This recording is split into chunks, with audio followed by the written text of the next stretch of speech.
மிக பெரிய ஒரு சமூகம், அரசாண்ட ஒரு சமூகம். சில வருடங்களுக்கு முன்னால தன்னோட நிலை என்ன அப்படிங்கிறத மறந்து, அடக்குமுறைகளுக்கு பயந்து, அரசு அதிகாரிகளை பார்த்து மிரண்டு, தனக்கென்று உள்ள அதிகாரத்தை இழந்து வாழ்ந்து கொண்டிருந்த ஒரு சமூகம். இன்னைக்கு தலை தூக்கி நிமிர்ந்து எங்கேயும் எதிலையும் தன்னோட உரிமையை விட்டு கொடுக்காம எங்க போய் பயந்து நின்றாங்களோ அந்த இடத்திலேயே தனக்கான உரிமை இதுதான் அப்படின்னு சொல்லிட்டு கேட்கிற அளவுக்கு தன்னோட உரிமையை தைரியமாக கேட்டு மீட்கும் அளவிற்கு வாழ்க்கையை கையாள தெரிகிறது அப்படின்னா அந்த சமூகத்திற்கான உந்துதல் இல்லாம இதெல்லாம் நடந்திருக்குமா? அப்படி ஒரு சமூகத்தின் வாழ்வியலை மாற்றிய வரலாற்றை தான் இந்த காணொலியில நான் உங்களுக்கு சொல்ல போறேன். ஸோ வணக்கம் நண்பா, என்னோட பேர் கலிஸ். வீடியோக்குள்ள போலாம்.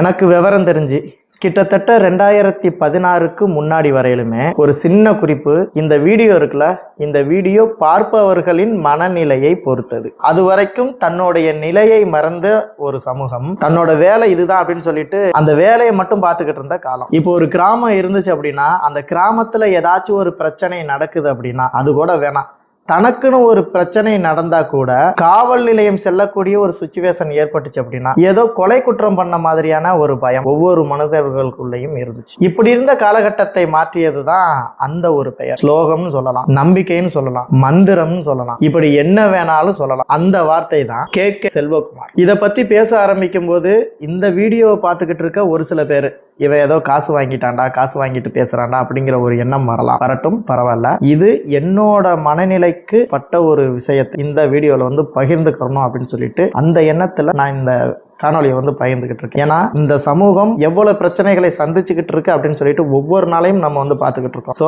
அவங்களை எப்படினாலும் மீட்டு கொண்டு வரணும் அப்படிங்கிற காரணத்துக்காக தான் இந்த காணொலியை தவிர ஒருதலையாக செயல்படுவதற்காக அல்ல. என்னோட ஊர் பார்த்தீங்க அப்படின்னா ராமேஸ்வரம் அப்படிங்கிற ஒரு பகுதி. இந்த பகுதியில பலதரப்பட்ட மக்கள் வாழ்ந்துகிட்டு இருக்காங்க. பட் இப்போ உள்ள சூழ்நிலை எனக்கு விவரம் தெரிஞ்ச வரையிலும் பெரிய அளவுல சாதி கலவரமோ சமூக கலவரமோ வெடிக்காத ஒரு ஊர், நிம்மதியான ஒரு ஊர் அப்படின்னு பார்த்தோம்னா இந்த ராமேஸ்வரம் தீவு பகுதியை சொல்லலாம். எனக்கு விவரம் தெரிஞ்ச வரையிலும் பெரிய லெவல்ல எந்த ஒரு பிரச்சனைகளும் இல்லை. பட் இங்க ஒரு பிரச்சனை இருந்துச்சு. நான் சொல்லக்கூடிய அந்த சமூகத்திற்கு தொழில் சார்ந்தும் சரி அரசியல் சார்ந்தும் சரி பின்தங்கி தான் இருந்தாங்க. 1000ற்கு ஒரு சில பேர் மட்டுமே எல்லா விஷயத்திலும் முன்னேற்றி இருந்தாங்களே தவிர 1500 பேரோ 1000ற்கு 100 பேரோ தொழில் அடிப்படையிலையும் அரசியல் ரீதியாகவும் நல்லா இருந்தாங்க அப்படின்னு கேட்டா கண்டிப்பா கிடையாது. அப்படியாப்பட்ட ஒரு சமூகம் தான் இந்த முத்தரையர் சமூகமாக ராமேஸ்வர தீவுல எனக்கு விவரம் தெரிய வரையில இருந்தது. சிம்பிளா சொல்லணும்னா இவங்களுக்கான அதிகாரம் என்ன, இவங்களுக்கான உரிமை என்ன அப்படிங்கிறத கூட தெரியாத அளவுக்கு தன்னோட வேலை உண்டு வெட்டி உண்டு அப்படின்னு இருக்கக்கூடிய இருந்த ஒரு சமூகமாக தான் முத்தரையர் சமூகம் இருந்தது. அப்படி இருந்த ஒரு சமூகம்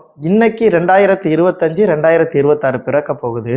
தன்னுடைய உரிமை இதுதான் அப்படின்னு சொல்லிட்டு அதை மீட்கிற அளவுக்கு வளர்ந்து நிக்குது அப்படின்னா, அதை பப்ளிக்கா பேசுது அப்படின்னா எதுக்காக அந்த காலகட்டத்தில் அச்சப்பட்டாங்களோ, தன் மக்கள் சார்ந்தோ அல்லது தன்னுடைய சொந்த வாழ்வியல் சார்ந்தோ எதற்காக அச்சப்பட்டாங்களோ அதற்கான உரிமையை மீட்கும் அளவிற்கு எந்த இடத்துல அச்சப்பட்டாங்களோ அந்த இடத்துல உரிமையை மீட்பதற்காக நிக்கிறாங்க அப்படின்னா அவங்களுக்கு நடக்கக்கூடிய பிரச்சனைக்கு எந்த சூழ்நிலையிலும் நாங்க இருப்போம் அப்படின்னு சொல்லிட்டு அவங்க கூட நின்றதுதான் வீர முத்தரையர் முன்னேற்ற சங்கம். அதுக்காக மற்ற சங்கத்தில் உள்ளவங்க எல்லாம் இந்த முத்தரையர்களுக்காக ஒன்றும் செய்யல அப்படின்னு சொல்லிட்டு நான் குறை சொல்ல வரல. பட் கே செல்வகுமார் அப்படிங்கிற ஒற்றை வார்த்தை ஒருவர் வருவதற்கு முன்பு வரை இங்கு இருக்கக்கூடிய மக்களின் வாழ்வாதாரமும் அவர்களுக்கான தைரியமும் இல்லை அப்படிங்கிறத என்னால ஆணித்தரமா சொல்ல முடியும். ஆனா இவ்வளவு விழிப்புணர்வாகவும் அந்த காலத்துல செயல்பட்டாங்க அப்படின்னு சொல்லிட்டு நீங்க சொன்னீங்க அப்படின்னா இருந்திருக்கலாம். கண்டிப்பா 100க்கு 1 பேரு 2 பேரு. ஆனா இன்னைக்கு மாதிரி எல்லாருமே விழிப்புணர்வாக இருந்தாங்களா அப்படின்னு கேட்டா கிடையாது அப்படின்னு தான் சொல்லணும். இதற்கான விதையை பதித்ததும் வீரமுத்தரையர் முன்னேற்ற சங்கம் தான். சரி, இன்னொரு விஷயம் தெரியுமா? நான் படிக்க போற காலகட்டத்துல இந்த சமூகத்தில் இருக்கக்கூடிய ஸ்கூல் டிராப் அவுட் எத்தனை % இருந்துச்சு தெரியுமா? கிட்டத்தட்ட 80%. பொதுவாக இந்த சமூகத்தில் உள்ளவங்க எல்லாமே கடல் சார்ந்த தொழிலை தான் பார்க்குறாங்க. அப்படி கடல் சார்ந்த தொழிலுக்கு காலையில் வெள்ளனுமே ஒரு 5 மணியோ அல்லது 3 மணிக்கோ கடலுக்கு போயிட்டு திரும்ப வர்றதுக்கு 12 மணியோ அல்லது 2 மணியோ, ஏன் சாயங்காலம் 5 மணி ஆயிடுது. இந்த கேப்ல பிள்ளைங்களோட படிப்பு இது முற்றிலுமா பாதிக்கப்பட்டுருச்சு அப்படின்னு தான் சொல்லணும். காரணம் என்ன அப்படின்னா இங்கு ஆண்கள் பெண்கள் 2 பேருமே தொழிலுக்கு போக வேண்டிய ஒரு கால சூழ்நிலைக்கு தள்ளப்பட்டிருந்தாங்க. இதனால குழந்தைகளை கண்டுகொள்ளாத ஒரு விடயம் நடந்து கொண்டுகிட்டு இருந்துச்சு.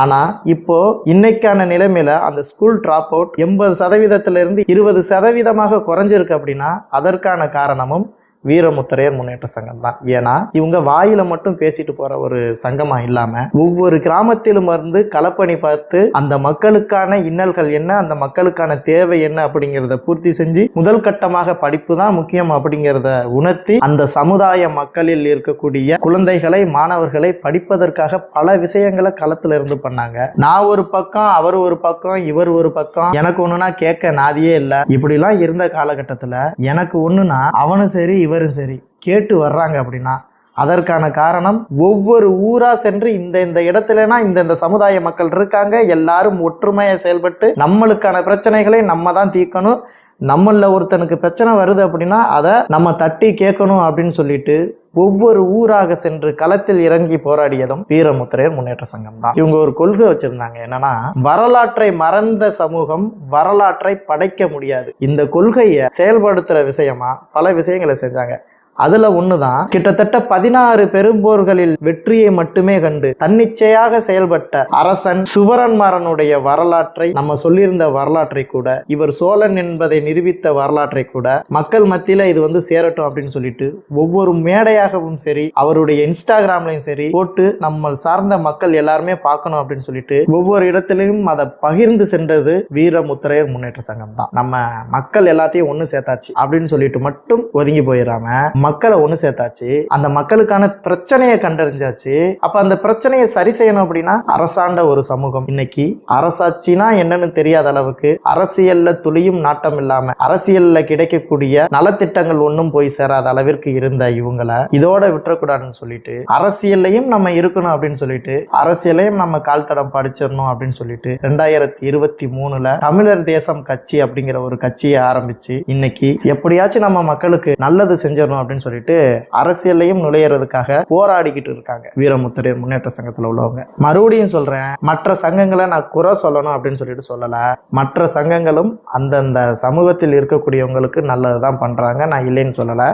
ஒரு இடத்துக்கு போனாங்க அப்படின்னா அவங்கள பார்த்தாங்கன்னா அவங்க வீடு சரியில்லையா, இல்லை அவங்களுக்கு என்ன தேவையோ அந்த தேவைகளை செஞ்சுக்கிட்டு தான் இருக்காங்க, நான் இல்லைன்னு சொல்ல வரல. களத்துல இறங்கி மக்களை ஒன்றிணைச்சு அவங்களுக்கான தேவையை பூர்த்தி செய்யறாங்க அப்படின்னா அது தமிழர் தேசம் கட்சி வீரமுத்திரையர் முன்னேற்ற சங்கம் தான். தமிழர் தேசம் அப்படிங்கிற கட்சி ஆரம்பிச்சாச்சு, நம்மளுக்காக போராட்டம் பண்ணி நம்மளுக்கான நலத்திட்டங்களை செஞ்சு கொடுக்கறதுக்கும் தயாராயாச்சு, நம்மளுடைய அரசியலை மீட்கிறதுக்கும் தயாராயாச்சு.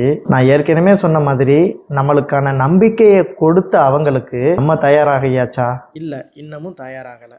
பல விமர்சனங்களை நம்ம அவங்க மேலே தூக்கி வீசிக்கிட்டு தான் இருக்கோம். விமர்சனங்கள் வரதான் செய்யும், அதை தாண்டியும் அவங்க களப்பணியை செஞ்சுக்கிட்டு தான் இருக்காங்க.